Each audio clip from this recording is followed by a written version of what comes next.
Kerfala Doumbouya, bonjour. Bonjour. Je rappelle que vous êtes chroniqueur et animateur islamique justement à la radio Djigui FM. Oui. Vous êtes également imam à Petit Simbaya. Et le Maouloud, quel est le sens de cette journée ou de cette nuit? Le Maouloud, c'est la fête d'anniversaire de la naissance du prophète Mohammed sallallahu alayhi wa sallam, l'envoyé d'Allah. Le seul prophète qui a été envoyé à l'humanité tout entière, qui est la miséricorde pour l'humanité tout entière. C'est le jour de sa naissance qui se répète, c'est ce que nous allons fêter demain, le 11 décembre 2016. Alors, on a l'impression que quand on sillonne un peu la capitale, on ne se rend pas compte qu'il y a l'anniversaire du prophète paix et salut sur lui, qui va être célébré le 11 décembre, alors qu'il y a plus de 90% de la population guinéenne qui est musulmane. Mais on se rend compte plutôt que c'est l'anniversaire de la naissance de Jésus-Christ, en l'occurrence la fête de Noël, qui est beaucoup plus préparée par les Guinéens. C'est ce que nous remarquons et c'est ce que nous déplorons. Mais pourquoi cela? C'est parce que les idées sont partagées.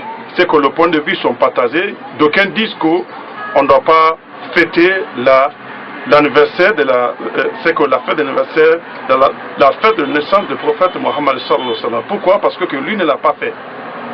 Mais il y a d'autres éléments. Je peux citer par exemple Ibn Taymiyyah rahimahullah, c'était un grand érudit, et Cheikh Ibn Hajar al-Asqalani. Il y a beaucoup d'éléments qui sont d'accord qu'on peut le faire. Parce que le prophète Mohammed sallallahu alayhi wa sallam lui jeûnait chaque lundi.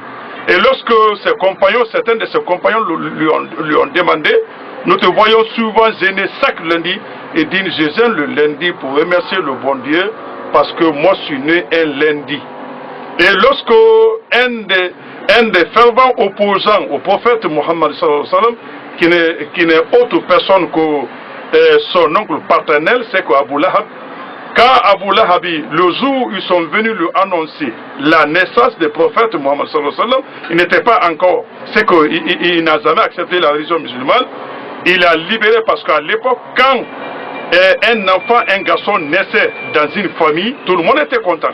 Donc le fait qu'il était content ce jour-là, jusqu'à ce qu'il a donné la liberté à son esclave qui est venu lui informer, quelques années après sa mort, il y a un oncle de prophète du nom d'Abbas, la vie en rêve. Il lui a demandé, depuis que vous avez quitté le monde, qu'est-ce que vous avez trouvé à l'au-delà?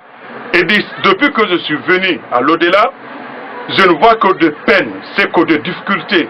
Le seul jour où ma peine est atténuée, c'est le lundi, tout simplement parce que quand ils sont venus m'annoncer la naissance du prophète Mohammed sallallahu alayhi wa sallam, j'étais content. Donc chaque fois que le lundi arrive, on a tenu ma peine.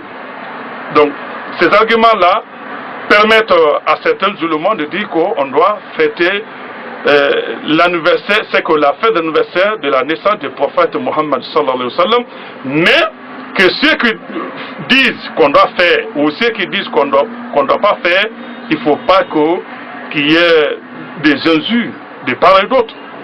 Ceux qui le font, qu'ils le fassent dans la règle de l'art. C'est qu'on le fasse pour que les gens se rappellent de la vie du prophète Mohammed sallallahu alayhi wa sallam dans sa famille, avec ses compagnons, avec ses enfants. C'est qu'avec tout le monde, même ceux qui n'étaient pas musulmans, parce qu'il a cohabité avec le juif qui n'était pas musulman, mais il y avait une cohabitation pacifique.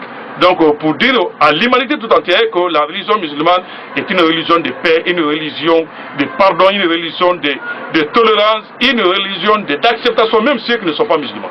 Alors, vous l'avez dit, hein, le bruit qui accompagne justement la fête de Noël n'est pas celui qui accompagne le Maouloud. Mais qu'est-ce qu'il faut en ce moment faire durant la nuit du dimanche? Qu'est-ce que le musulman doit faire? Le musulman doit se rendre dans une mosquée qui lui est très proche et écouter la biographie du prophète Mohammed sallallahu alayhi wa sallam. Et s'il peut faire plusieurs fois les salats sur le prophète, c'est que prier sur le prophète sallallahu alayhi wa sallam, s'il peut le faire, il le fait. Dieu merci. Donc il sera à la mosquée, il va écouter les interventions ou l'intervention de l'imam qui va prêcher. certainement il va donner la biographie ou l'histoire des prophètes Muhammad sallallahu alayhi wa sallam. Et chaque fois qu'on prononce le nom des prophètes Muhammad sallallahu alayhi wa sallam, c'est la Oumma islamique qui prie sur lui. Donc ça déjà, c'est pas mauvais. Parce que chaque fois que vous priez sur le prophète sallallahu alayhi wa sallam, Dieu aussi va prier pour vous 10 fois. C'est qu'il annule, c'est que 10 de vos péchés, il inscrit immédiatement 10 bénédictions pour vous. Alors il n'est pas question en ce moment de louer des chaînes musicales pour aller faire de la fête.